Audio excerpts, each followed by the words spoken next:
عارفة مين كان في حضني امبارح ومعايا أنا يا روح؟ مين يا ملك اللي كان في حضنك ومعاكي؟ عفريتك ولا إيه؟ اللي كان نفسي يكون في حضني يا روح واللي أخيرا بقى في حضني وقضى معايا الليلة أنا مسكت روح في أقرب حاجة. أنت عايزة تقولي إيه يا ملك؟ اتكلمي على طول لو سمحتي. عايزة أقولك إنه بقى جوزي رسمي، مش مجرد جوازة على ورق وبس. لا، ده بقى انا وهو بقينا زي اي زوج وزوجه، وكنا مبسوطين مع بعض قوي امبارح. انت بتقولي ايه؟ انت مجنونه صح؟ انت عبيطه؟ بس هبل وكلام فاضي، انا مش فاضيالك. امال هو ماله خرج من بدري ليه يا روح؟ والصبح ما كانش على بعضه لانه كان معايا انا. انت كدابه كدابه يا ملك، انت عايزه توقعي بيني وبينه. انت بتعملي كل ده لانك خبيثه اصلا. لا يا روح، دي الحقيقه واللي حصل بيني وبينه. انت اللي مش عايزه تصدقي، انت حره، لكن ده اللي حصل. والصراحه كان احسن يوم في حياتي وعمري ما هنساه. وشكله كده مش عايز يسيبني وهنفضل مع بعض. اخلصي بقولك، انت كدابه. صقر عمره ما هيعمل فيا كده، انا واثقه في صقر لانه بيحبني وعمره ما يعمل فيا كده. بطلي كدب بقى والحركات دي. خلاص اسالي صقر وشوفي هيقولك ايه يا روح. اصل دي حاجه ما فيهاش كدب، ما هو اكيد ما ضربتوش على ايده. سوري يا روح بقى، بس جوزي بقى واكيد مش هقدر اقول له لا. انا لقيت نفسي في حضنه اصلا. اطلعي بره واوعي من هنا، مش عايزه اشوف وشك. يلا يا ملك غوري بقى بقولك. ايه الجو اللطيف والشموع ده؟ هو انت مستنيه حد يا روح؟ يا حرام، معلش بقى. يا لهوي، اوعي تكوني بتعملي كل ده علشان جوزي. ما هو لسه ما اتجوزكيش. صح يا روح؟ ما كنتش اتخيل انك كده مش قادره تستني على ما يتجوزك، بس معذوره، ما هو ده صقر برضه. اخرسي يا حقيره يا ليله الادب. صقر جوزي انا وهو اتجوزنا يا ملك. بجد؟ يا لهوي، ما هو دي مصيبه اكبر. يعني سابك امبارح وجي قضى معايا انا؟ اصل لو كان لسه مطلقك كنا نقول غلطه، لكن انت لسه على اسمه. يا حرام يا روح، مسكينه قوي انت. خرجي من هنا قبل ما تجنن عليك يا ملك، وساعتها هتندمي قوي قوي. خلاص يا روح ما تزعليش قوي كده. قبلت تكوني ضرتي عادي بقى، مش مهم. ضرتك ايه يا بجحه؟ اهي دي بجاحه. الحاجه تكون حاجتنا ويجوا الغرب يحسسونا ان هم بيبقوا علينا وبيعملوا فينا خير. ايه كميه البجاحه دي؟ لا والله. طب انا غلطانه؟ ما هو اتجوزك عليا تبقي ضريتي ولا ايه يا روح؟ يا ملك خليني هاديه، اقسم بالله انا لو طلعت جناني عليكي دلوقتي لاكون اسماكي نصين. افتكري انا قلتلك ايه. بلاش. تمام؟ مش هلوم عليكي بس لانها صعبه، ما انا عارفه. طبعا اذنك، انا احسن تعبانه قوي ومش قادره. ونشوف صقر هيجي يقضي النهارده معايا ولا معاكي بقى. وخرجت ملك وسابت روح كانت زي المجنونه ومش طايقه نفسها. ازاي عملت كده فيا يا صقر؟ ازاي هنت عليك؟ انت كنت معاها علشان كده مكنتش قادر تحط عينك في عيني الصبح، علشان كده كنت متغير. ازاي؟ وفضلت تكسر في كل حاجة قدامها. حضرت عشا رومانسي علشان نكون مع بعض وننسى كل حاجة وحشة حصلت معانا، وانت اصلا طلعت قضيت ليلة حلوة مع الهانم امبارح. ومسكت الاطباق وفضلت تكسر في كل حاجة. ليه بتعمل فيا كده يا صقر؟ ليه مصمم على وجع بالشكل ده؟ حرام عليك. وراحت قعدت على الارض وفضلت تعيط. يا رب، تعبت قوي من كل اللي بيحصل فيا بالشكل ده. ايه كل ده؟ انا خلاص مش قادره. وعند ملك كانت عماله تضحك. فرحانه فيكي وانا شايفاكي بالمنظر ده يا روح. يا حرام قطعتي قلبي. بس الصراحه كان عاجبني قوي شكلك وانتي متضايقه بالشكل ده. فرحت قوي من منظرك. يلا بقى ملحوقه يا جميل. وعملت كل اللي انا كنت عايزاه. يا حرام. ودي مسافة جديدة ما بين صقر وروح علشان يعرفوا بقى. وبعدين أنا ملك وبقيت أحب حاجتي لدرجة إن أنا مش هتنازل عنها لأي حد. مش هفرط فيك يا صقر. وعند صقر نزل ركب العربية وكان عمال يفكر. أنا قلقان قوي ومش عارف أعمل إيه ولا عارف أقول لروح إيه. خايف من ردة فعلها. كان فين عقلي وأنا بعمل كده أصلا؟ إزاي قدرت على ده؟ إزاي يا قلبي ما قدرتش تفوقني بالشكل ده؟ وفضل سايق لحد ما وصل القصر وكان في العربية. مش عارف أدخل، أنا خايف ومش مطمن خالص. وملك شافت صقر وراحت قعدت تضحك. حلو قوي ده. ورنت على صقر. لما شاف رقم ملك كنسل عليها. انا مش قادر، سيبوني في حالي بقى. انا ما بقتش عارف اعمل ايه. انا اتخنقت من كل اللي عمال يحصل فيا بالشكل ده. ما بقتش عارف احلها منين ولا منين، او حتى هعمل ايه. كنسل عليا؟ طب استنى عليا يا صقر. نزل من العربيه ودخل القصر. انا مش عايز يرجع يحصل بعد. انا مصدقت انا وروح عرفنا نرجع لبعض اصلا. وراح وصل لباب الاوضه عند روح. وكان واقف ومش عارف هيدخل ازاي. يا ربي هعمل ايه؟ المشكله ان روح مجنونه وعصبيه واستحاله تقبل باللي حصل ده. ودخل لروح ولقاها قاعده على الارض. ايه ده يا روح؟ مالك قاعده كده ليه؟ واتصدم من شكل الاوضه. ايه ده؟ هو في ايه هنا؟ وراحت روح رفعت وشها واتصدم لما لقى مكياجها كله سايح والكحل متبهدل على وشها. روح مالك؟ في ايه؟ انت كويسه؟ في حاجه حصلت؟ العيال كويسين؟ قرب منها وراحت هي شدت نفسها منه. اوعى تلمسني، اوعى تحط ايدك على، انت فاهم يا صقر؟ ايه؟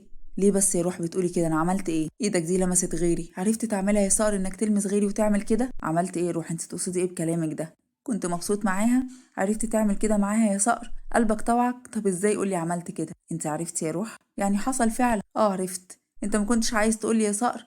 قدرت تحط عينك في عيني وتكذب عليا؟ لا يا روح والله، اسمعي بس وبلاش جنان علشان خاطري. انا ما اقدرش اعمل اي حاجه وحشه في حقي. انا اصلا ما اعرفش عملت كده ازاي وقدرت اكون معاها بالشكل ده. صدقيني مش عارف يا روح، مش عارف، هي دي فيها مش عارف، هي دي فيها كلام، انت بتقول ايه؟ انت ازاي عملت كده فيا؟ روح اسمعي كلامي ارجوكي، انا فعلا معرفش ده حصل ازاي، انا جاي عشان اقولك يا روح. وراح حط ايده عليها. ايدي واسمعي الكلام لو سمحتي، شيل ايدك من عليا دي بقولك، قرفانه منك ومش طايقه لمسه ايدك دي. روح ارجوكي انا بحبك وما اقدرش اعمل كده، اوعي تخلي الموضوع يرجع يعمل مسافه ما بيني وما بينك. وخرجت روح من الاوضه. استني هنا، رايحه على فين يا روح؟ ابعد عني وسيبني، مش عايزه اشوفك، انت ازاي قدرت تعمل فيا كده؟ وفي الوقت اللي انا وانت رجعنا فيه لبعض، لو كنت عملتها قبل ما ارجع كان ممكن اعديها، لكن بعد ما ترجع لي وتكون في حضني تبقى في حضن غيري؟ طب ازاي؟ ارجوكي فهمي وبلاش تكوني متسرعه، انت متسرعه قوي يا روح، ليه بالشكل ده؟ صار ابعد عني، ابعد دلوقتي ومش عايزه اشوفك، انا مش قادره ابص لك بجد. وراحت نزلت على تحت. روح استني، انت رايحه على فين؟ طيب ارجوك اهدي شويه طيب وخلينا نتكلم سوا يا روح وهنشوف هنعمل ايه، لكن بلاش بعد وسكوت بالشكل ده. انا لما بشوفك بتخيل اللي انت عملته، ابعد عني وسيبني في حالي، انت بقيت مصمم توجع فيا كل شويه ليه؟ انا يا روح انا بوجع فيكي بالشكل ده؟